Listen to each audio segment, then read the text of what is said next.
Ok, buenas tardes tengan todos. El día de hoy vamos a continuar con las clases para el examen de admisión y vamos a continuar desde donde nos quedamos la vez pasada. La vez pasada terminamos viendo qué era la definición de una secuencia y vimos algunos ejemplos de cómo pueden ser las secuencias que les vayan a salir a ustedes en el examen, y también que lo más importante cuando ustedes se enfrenten a una secuencia es que tengan práctica de secuencias anteriores y así puedan identificar los patrones que se pueden ir formando en distintas secuencias y así puedan saber cuál es el número que va a seguir después de la última posición, que eso es como lo que siempre suelen preguntar en los exámenes. También la clase de hoy seguramente sea un poco más corta, tal vez duremos una hora, un poquito más, porque tengo una reunión después de eso. Entonces, viendo esa situación, tal vez tardemos hoy un poco menos. Y habíamos terminado viendo cuál era el número que seguía en esta asociación. ¿Verdad? Ya hemos dicho que lo que tiene esa asociación es que iban aumentando las potencias y al mismo tiempo que iban aumentando las potencias, iban aumentando las bases de los números. Entonces teníamos 1 a la 0, 2 a la 1, 3 a la 2, 4 a la 3 y después seguía entonces 5 a la 4. Y habíamos dicho que 5 a la 4 era igual a 625. Entonces eso era fue como lo más importante que vimos. Después yo les había puesto esos ejemplos de internet. Ya esas diapositivas ustedes las tienen en el correo, entonces pueden ir a revisarlas. Esta parte también está para que lo puedan ver más detenidamente, ¿verdad? Son varios ejemplos donde se encuentra el número que sigue, ¿verdad? Se ven como los patrones que están ocurriendo y ahí ponen entonces cuál es la respuesta. Ahora, vamos a continuar desde aquí. Son preguntas referentes a secuencias. Son muy sencillas. Creo que incluso tal vez ya las habíamos visto. O habíamos visto ejemplos muy parecidos. Entonces, la primera pregunta nos dice, considere la siguiente secuencia. Tenemos 4 entre 1, 9 entre 4, 14 entre 9, X, Y y P. Entonces nos preguntan cuál es el valor de P. Casi siempre cuando tenemos preguntas donde hay así una fracción es porque arriba hay una secuencia y abajo hay otra secuencia. Entonces ustedes con eso tienen que identificar cuál es el número que sigue.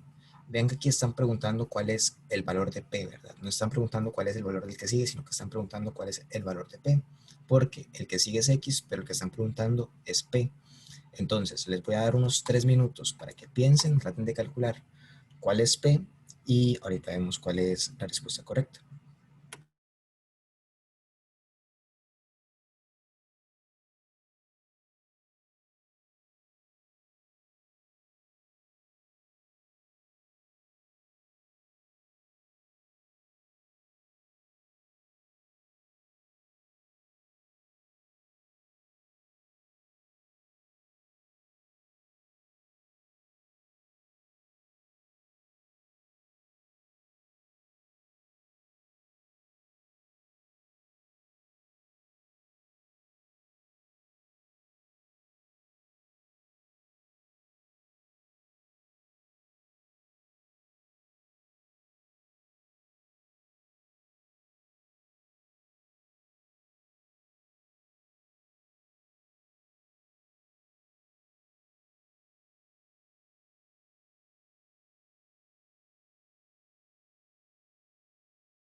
Muy bien, entonces, en una secuencia nada más tenemos que ver cómo van aumentando los números.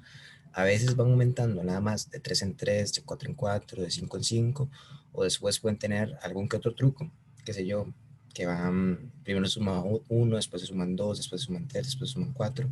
Son como los tipos más comunes y más sencillos que pueden salir de sucesión. En ese caso, tenemos que arriba, primero, de 4 a 9, ¿cuánto hay? Ustedes dicen, de 4 a 9 hay 5, de 9 a 14 hay 5. Entonces, la de arriba va de 5 en 5. Entonces, 14 más 5 seguirían 19, más 5 seguiría 24, más 5 seguiría 29. Entonces, el número que va arriba en P tiene que ser 29. Y vean que de todas las opciones, solamente hay una que tiene 29 arriba. Entonces, la opción 4 es la respuesta correcta. Ya ustedes con eso pueden tenerlo de un solo prácticamente. Y luego vean que abajo aquí va 1 más 3, 4 más 5, 9. Entonces aquí ven, se sumaron 4, después 5, después se van a sumar 6, 7 y por último 8. Y eso, si ustedes lo hacen, al final les debería dar 36. Entonces la respuesta correcta sería la opción 4.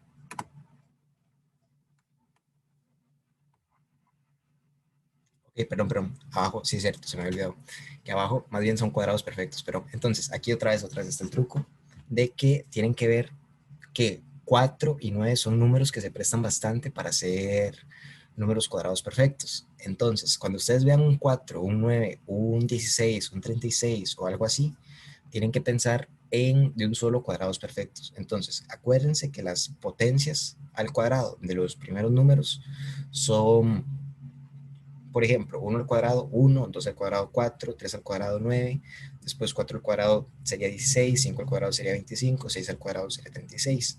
Entonces, estas secuencias donde hay potencias al cuadrado o al cubo, a la cuarta también a veces, son también muy comunes. Entonces, acuérdense bien de cuáles son las potencias primeras de los primeros números, porque casi siempre son los primeros números. Aquí no le van a poner las potencias de 15 o de 30 o algo así. Entonces, para que se las aprendan y no los tomen por sorpresa en el momento de ir a hacer el examen.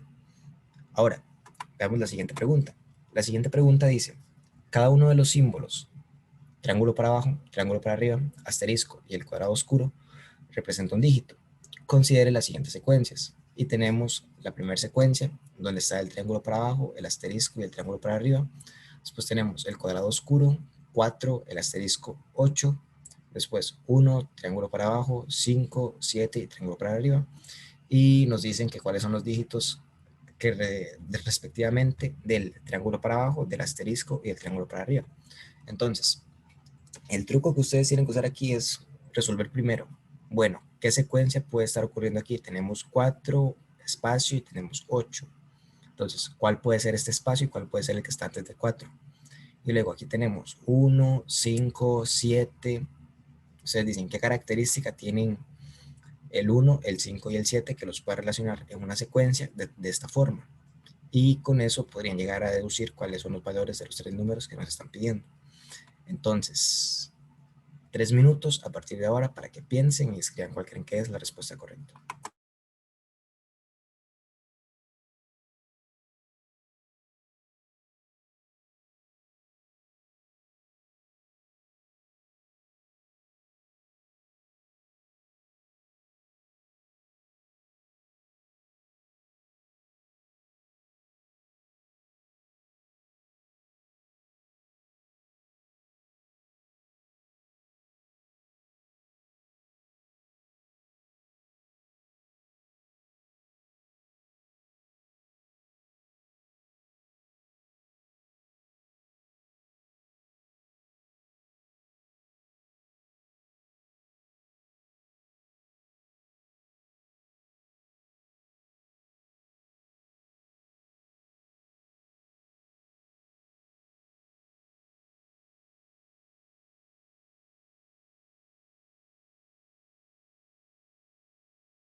Ok, vean que esa secuencia, la de 1, 5 y 7, parece que va de 2 en 2, porque de 5 a 7, ¿cuántos números hay? Hay dos números.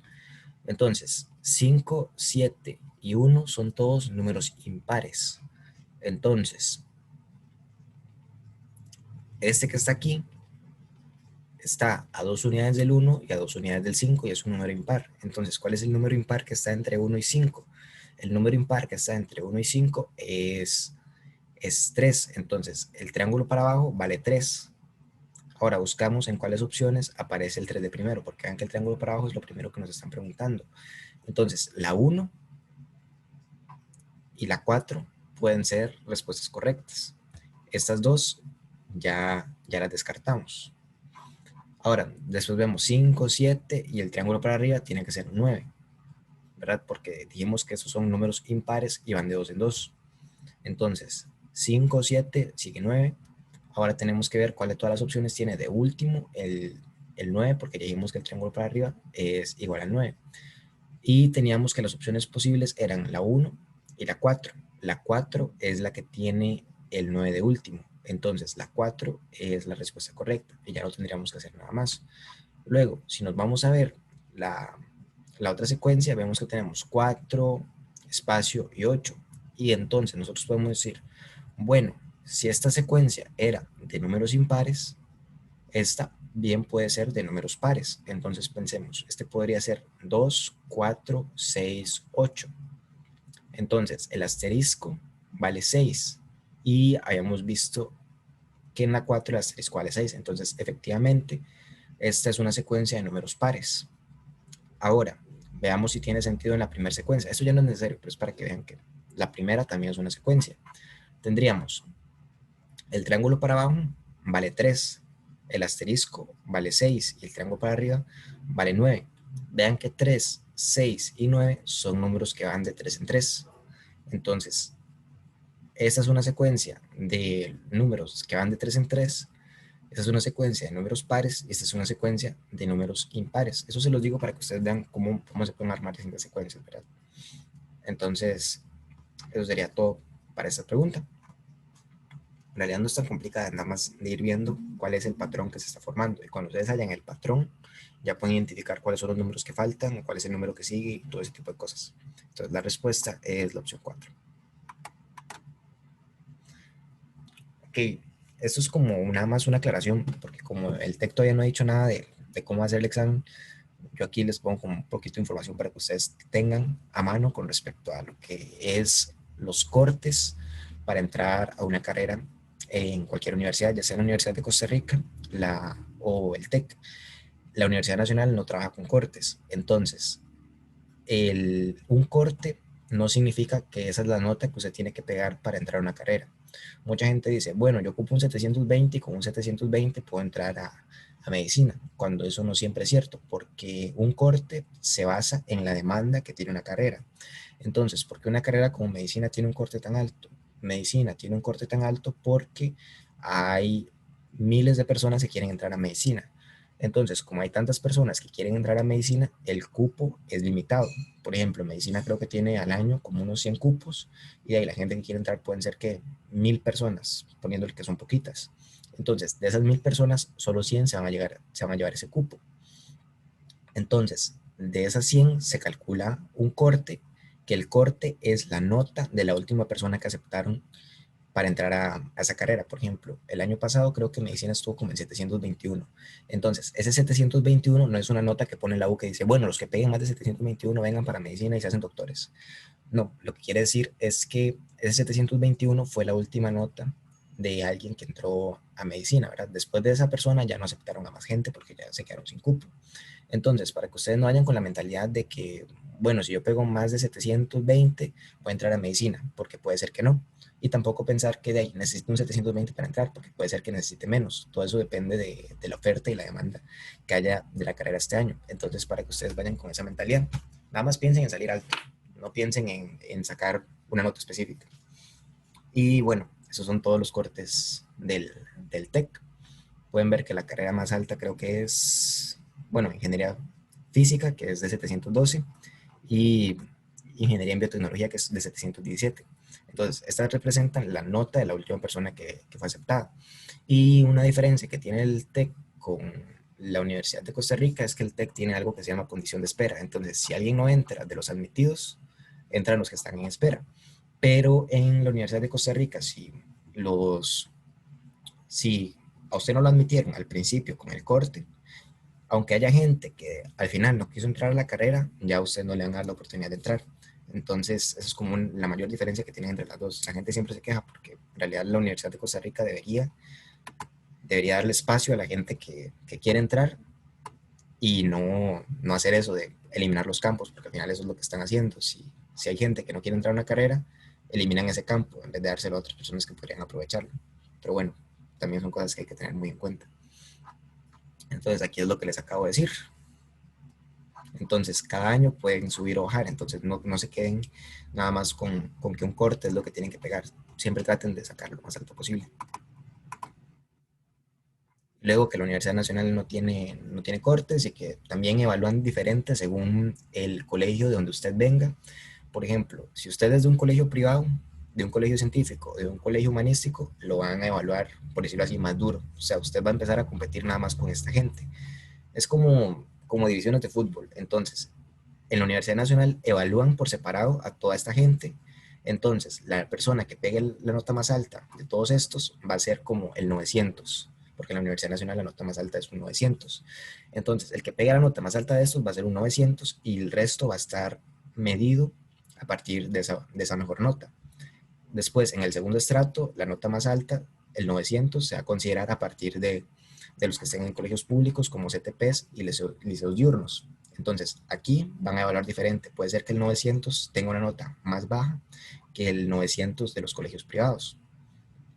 Entonces, una persona que pegó menos preguntas, pero que es del segundo estrato, puede tener una nota más alta que los que están en el primer estrato. Eso es como lo más importante que les tiene que quedar.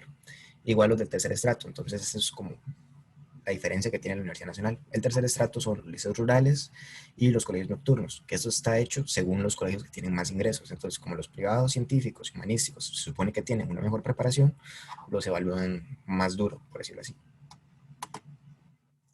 Ahora, ya continuemos con la materia. Y la siguiente pregunta nos dice, ¿cuál número sigue en la sucesión? Entonces, vean la sucesión que dice 1, 1, 2, 3, 5, 8, 13, 21 y tenemos la pregunta. Entonces, aquí yo no les voy a poner porque yo creo que ustedes tienen la capacidad para poder identificar cuál es el patrón que tiene la secuencia o la sucesión. Entonces, les voy a dar 3 o 4 minutos, lo que consideren justo, para resolver la secuencia o sucesión y poner cuál creen que es el número que sigue. Entonces, traten de identificar nada más el patrón y con eso va a ser muy fácil ver cuál es el número que va después de 21. Entonces, 4 minutos a partir de ahora.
Verán, esta es una asociación de las más comunes, también suele salir en los exámenes de admisión y es una asociación famosa porque se llama asociación de Fibonacci. Entonces, lo único que se hace en esa asociación es sumar los dos números anteriores y después poner cuál es el resultado de la suma.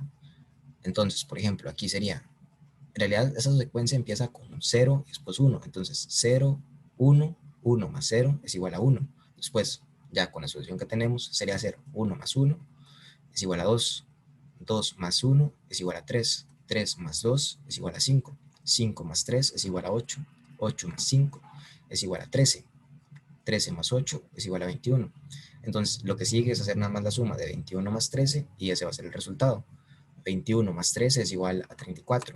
Entonces, 34 es la respuesta para esa solución.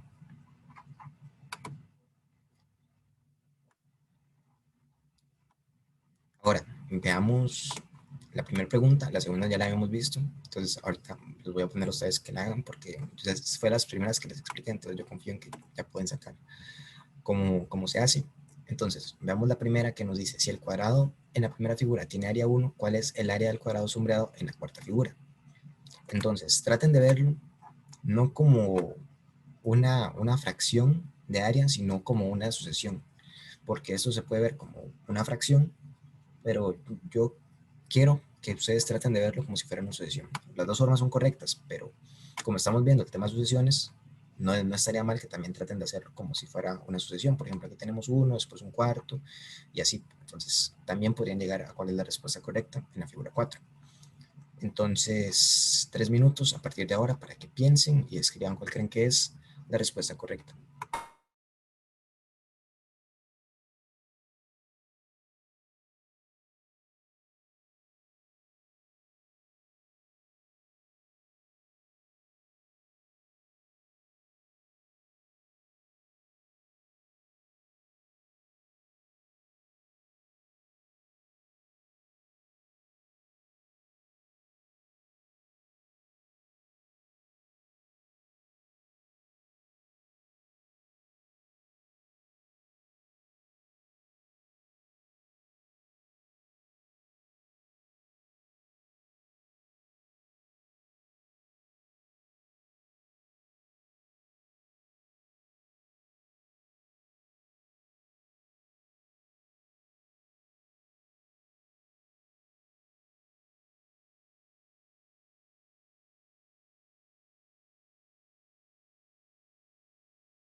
Ok, aquí podríamos verlo como que uno está dividiendo las potencias de 4. Por ejemplo, en la primera figura está uno entre 4 a la cero, porque la figura está completa. Entonces, uno entre 4 a la cero sería uno entre uno, que es igual a uno. Después sería uno entre 4 a la uno, que sería uno entre 4. Después, uno entre 4 a la 2, que es uno entre 16. Y después, uno entre 4 a la 3, que sería uno entre 64. Entonces, la respuesta correcta es la opción 4. Eso si lo estamos viendo del lado de una sucesión. Luego podríamos hacerlo multiplicando por un cuarto, ¿verdad? Porque cada vez tenemos un cuarto de lo que teníamos antes. Entonces, aquí tenemos uno, aquí tenemos un cuarto, aquí tenemos un cuarto por un cuarto. Un cuarto por un cuarto es uno entre 4 por 4, y 4 por 4 es igual a 16. Entonces, aquí tenemos uno entre 16. Después tenemos un cuarto de lo anterior, sería hacer uno entre 16 por uno entre 4. Entonces, sería tener uno entre 16 por 4. 16 por 4 es igual a 64. Entonces, en la figura 4 tendríamos uno entre 64. Vean que de las dos formas llegamos a que la respuesta correcta es la opción 4. Ustedes aquí pueden tratar de hacer la que sientan que es más fácil. Siento yo que lo más sencillo es trabajar con fracciones, ¿verdad? Pero también por sucesiones sale la pregunta.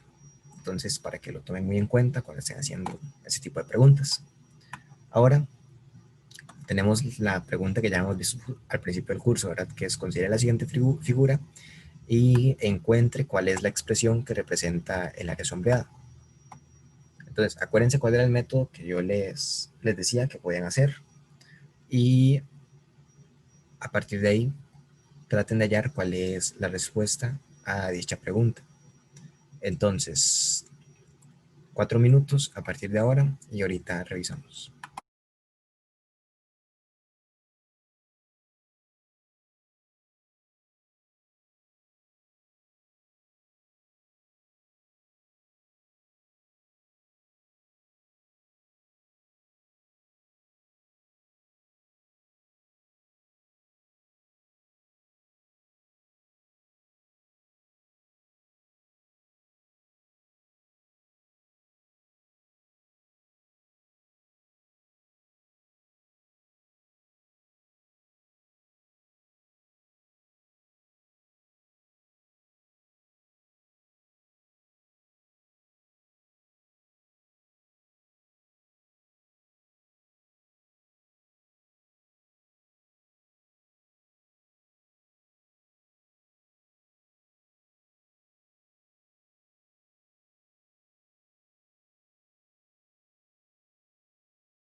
Acuérdense que para esta figura lo que tenemos que hacer es tener mucho cuidado de cómo la estamos viendo. Entonces, vean que toda la figura del cuadrado tiene un lado que es a más b. Entonces, ustedes pueden calcular cuál es el área de todo el cuadrado con la fórmula que conocen para calcular el área de un cuadrado. El área de un cuadrado se calcula haciendo lado al cuadrado. Entonces, como el lado de esta figura mide a más b, entonces su área va a ser a más b elevado al cuadrado, ¿verdad? Las dos cosas juntas en un paréntesis elevado al cuadrado, como lo tenemos aquí. Ahora, nos están preguntando nada más cuánto es el área sombreada. Y vean que el área sombreada es todo el cuadro menos este cuadro chiquitito que tenemos aquí. Entonces, para poder calcular cuánto es el área sombreada, tenemos que calcular primero cuánta es el área de todo el cuadrado, y una vez que tenemos toda esa área, nada más le restamos el área de este cuadro chiquitito. Entonces, ¿cómo podemos calcular cuánto mide el área de este lado chiquitito? Lo que tenemos que hacer es encontrar cuánto mide uno de sus lados, porque como es un cuadro, todos los lados miden lo mismo. Entonces, hallando cuánto mide un lado, ya vamos a poder ver cuánta es el área que tiene. Entonces, vean ustedes que todo este lado mide A, y este lado de aquí mide B. Sé que este lado mide B porque vean que este lado mide lo mismo que este que está aquí, y aquí nos están diciendo que este lado mide B. Entonces, todo esto es A, esto que está aquí es B. Si yo a A le quito la medida de B, es decir, si yo a A le quito este pedazo, lo único que me queda es esta parte de aquí. ¿Y esta parte de aquí qué es? Esta parte de aquí es la medida del lado del cuadrado que estoy buscando. Si yo a A le quito B, me queda nada más el lado del cuadro chiquitito. Entonces, el lado del cuadro chiquitito mide A menos B. Entonces, el área del cuadrado chiquitito va a ser A menos B al cuadrado, porque ese es el lado. Entonces, para hallar el área, nada más lo elevamos al cuadrado. Entonces, volviendo a lo que teníamos anteriormente, ¿cuánta va a ser el área sombreada? El área sombreada va a ser el área del cuadrado, que es A más B al cuadrado, menos el área del cuadrado chiquitito, que ya dijimos que el cuadrado chiquitito tiene un área de A menos B elevado al cuadrado. Entonces, el área total es A más B al cuadrado menos A menos B al cuadrado. Y llegamos a que la opción 4 es la respuesta correcta. Aquí lo único difícil es ver que el lado del cuadro chiquitito es A menos B. Pero si ustedes se dan cuenta de eso, la pregunta les sale demasiado rápido. También recordar que cuando trabajamos con áreas y hay una parte que no está sombreada, podemos pensar que es el área de todo menos el área que no está sombreada. Eso es como lo más importante al trabajar con áreas o figuras, ese tipo de cosas.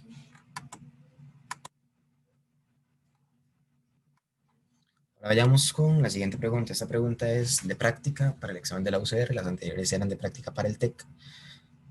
Y dice, un cangrejo que camina 100 metros por hora antes del mediodía, camina 200 metros a la derecha y luego se devuelve 100 metros a la izquierda. Después del mediodía, camina 300 metros a la derecha y luego retrocede 400 metros hacia la izquierda. Si el cangrejo inicia su caminata en el punto P a las 9 a.m. con dirección hacia la derecha, entonces a las 6 de la tarde se encuentra, y tenemos todas las opciones. Entonces, traten de hallar cuál es la posición en la que va a estar el cangrejo en ese momento y escriben cuál creen que es la respuesta correcta. 3 minutos a partir de ahora.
esta pregunta es una pregunta que tiene trampa. Tiene bastante trampa y se presta para hacer eso. Es como para que el estudiante se equivoque y marque una opción incorrecta. Entonces, vean con atención qué es lo que les está diciendo la pregunta. La pregunta dice, un cangrejo camina a 100 metros por hora. Está bien. Antes del mediodía camina 200 metros a la derecha y luego se devuelve 100 metros hacia la izquierda. Después, el mediodía camina 100 metros hacia la derecha y luego retrocede 400 metros hacia la izquierda. El cangrejo inicia su caminata en el punto P a las 9 de la mañana con dirección hacia la derecha. Entonces, a las 6 de la tarde se encuentra. Ahora, vayámoslo viendo. Entonces, empieza a las 9 con dirección hacia la derecha. Entonces, a las 11 está a 200 metros a la derecha. Luego, se devuelve 100 metros hacia la izquierda. Entonces, esto era a las 11. A las 12 está en, sería en el punto P, ¿verdad? Porque caminó 200 metros a la derecha, se vuelve 100 a la izquierda, perdón, estaría 100 metros a la derecha del punto inicial. Entonces, nos dicen que después del mediodía camina 300 hacia la derecha. Entonces, ahora está 400 a la derecha del punto P. Y después nos dicen que se vuelve 400 metros. Ahora, como se haya movido 400 a la derecha y se vuelve 400, estaría en el punto P. Entonces, aquí nosotros podríamos pensar, bueno, la respuesta es muy obvia, es la opción C. Sin embargo, presten mucha atención. Vean que 300 metros hacia la derecha hace que él quede 400 metros a la derecha, porque aquí se haya movido 200 y 100 hacia la izquierda, entonces queda 400 a la derecha. Y luego se mueve 400 a la izquierda. Pero vayan contando bien las horas, ¿verdad? Serían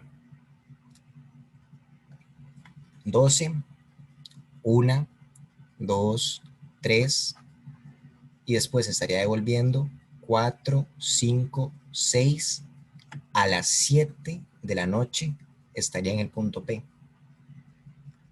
¿verdad? Sería a las 7 que llega otra vez al punto P. ¿Y qué hora es la que nos están preguntando? Nos están preguntando a las 6 de la tarde. Entonces, como él se está moviendo hacia la izquierda, es porque viene de la derecha. Y por lo tanto, a las 6 de la tarde todavía no ha llegado al punto P. A las 6 de la tarde va a estar 100 metros a la derecha del punto P. Entonces, ese es todo el truco que tiene la pregunta, que ustedes piensen, hagan todo esto y dicen, ah, bueno, llega hasta el punto P. Entonces, la opción C es la respuesta correcta. Pero si ustedes leen bien, con atención, les están preguntando a las 6 de la tarde, no al final de todo el recorrido. Entonces, eso es como lo que más le tienen que prestar atención, porque esas es de las preguntas que más se pone para confundir a la gente. Entonces, ténganle mucho cuidado.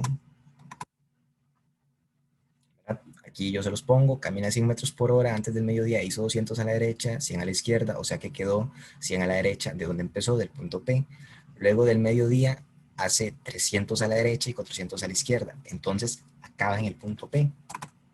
Sin embargo, eso sería a las 7 de la noche. A las 6, ese todavía se me separó ahí por el autocorrector.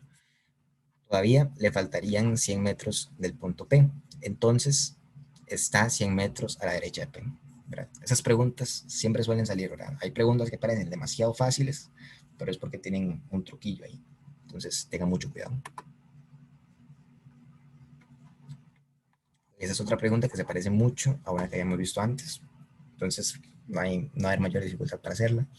Dice, los griegos intentaron encontrar la belleza mediante el arte, buscando la proporción y la medida justa, pues estas propiedades implican el equilibrio. Así construyeron templos como el Partenón para agradar a los dioses que se edificaron por orden de Pericles. Un teatro y un hipódromo y un estadio podrían ser otras obras construidas por los arquitectos griegos.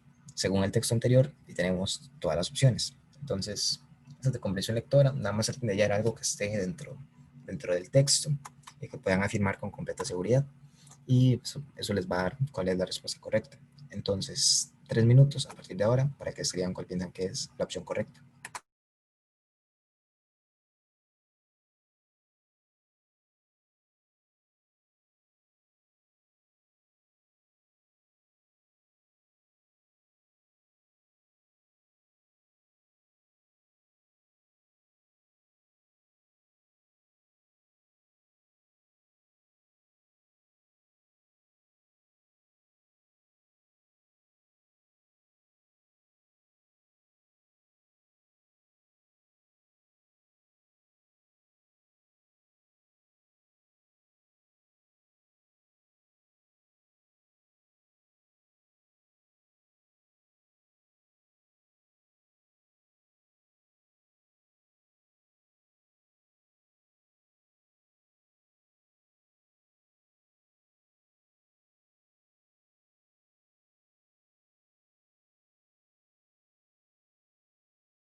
Ok, ¿verdad? Vayamos viendo cada una de las opciones y así podemos ir descartando, ¿verdad? Quitando lo que no es cierto.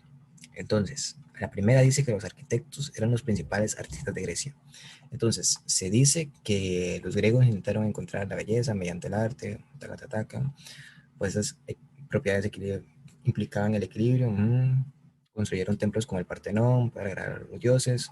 Bueno, ninguna parte dice que los arquitectos sean los principales artistas de Grecia. Entonces, esta opción nada que ver.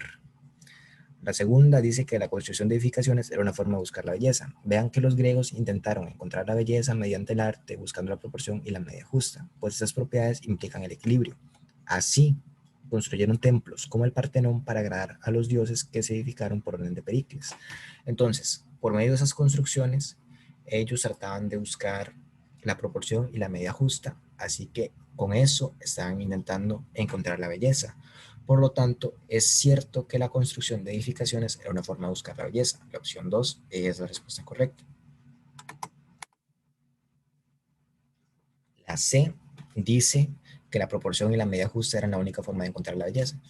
Dice que intentaron encontrar la belleza mediante el arte, buscando la proporción y la medida justa.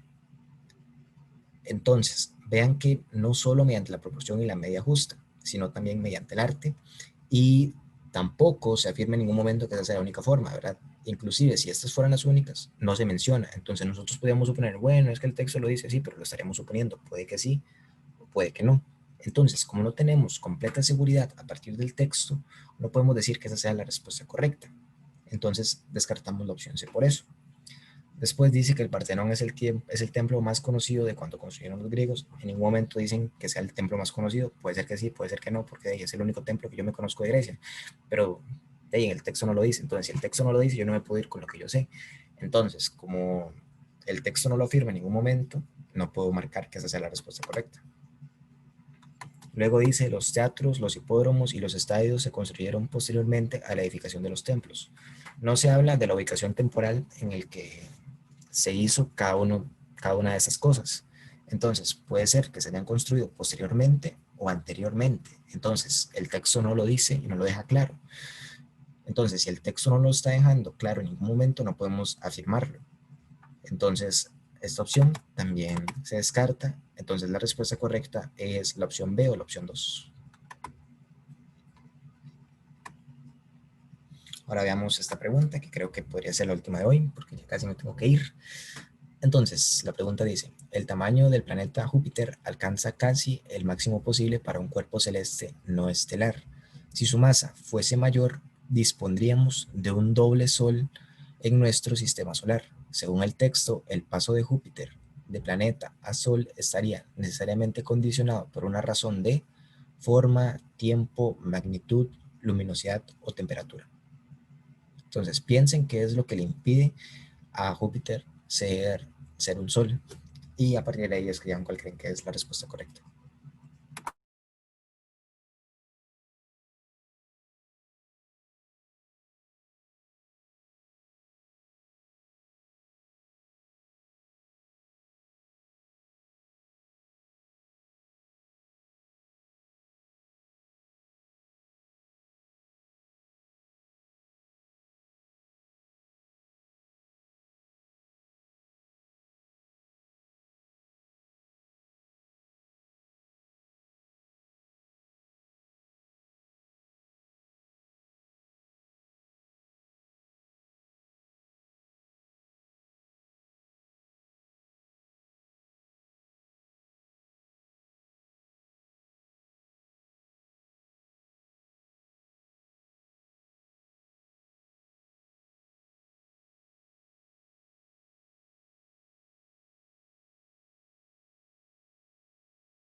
Vean que dicen que el tamaño del planeta Júpiter alcanza casi el máximo posible para un cuerpo celeste no estelar.